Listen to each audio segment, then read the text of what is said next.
तो जो मिलेगा उसके लिए फिर हम गुनाह क्यों करें? उसके हुसूल के लिए हराम कारोबार में क्यों मुलव्वस हूँ? अल्लाह अज़्ज़ व जल ने जो लिखा है वो मिलकर रहेगा।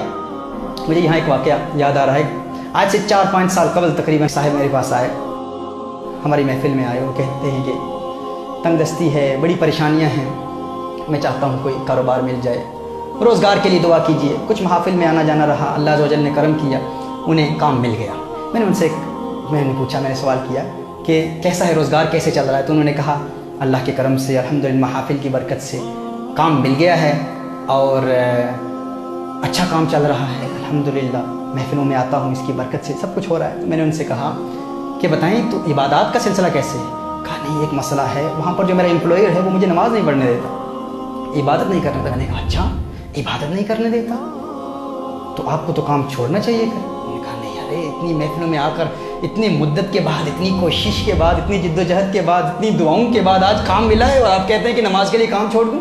मैंने कहा आप काम क्यों करते हैं? कहते हैं इसलिए करता हूँ ताकि रोज़गार मिले, ताकि दौलत मिले, ताकि अपने घर के अखराजात चला सकूं, घर चला सकूं। मैंने कहा ना, काम करने का मकसद ये नहीं है, वो तो मिलना ही है। हम काम फ़कत इसलिए करते हैं क्योंकि काम करना सुन्नत है, वो जो अल्लाह ने लिखा है वो तो मिलकर रहेगा। और कानून क्या है? उसूल ये है कि अगर कोई सुन्नत आपको फ़र्ज़ से महरूम कर दे तो आप उस सुन्नत को छोड़ दें, फ़र्ज़ पर अमल करें। अब काम करना सुन्नत है, नमाज पढ़ना फ़र्ज़ है। देखिए, आप मिसाल के तौर पर असर की नमाज शुरू होती है 5 to 3, समझ लें मिसाल के तौर पर, और आपने ज़ोहर की नमाज अदा नहीं की, 2:55 हो गए, आपने ज़ोहर की नमाज अदा नहीं की। अब नफल पढ़ना तो सुन्नत है।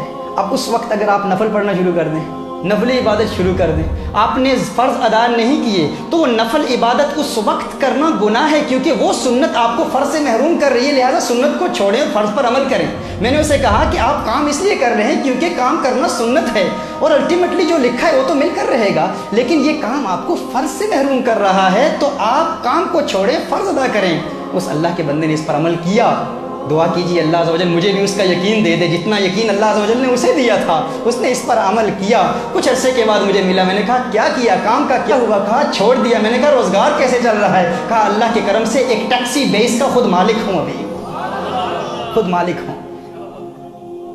ये यकीन ये हमारे अंदर अगर पैदा होगा कि अल्लाह ने जो लिखा है मिलकर रहेगा तो फिर कोई गम नहीं, परेशानी है ही नहीं। बड़े से बड़ा नुकसान हो जाए परवाह नहीं भाई, क्यों परेशान हो रहे हो?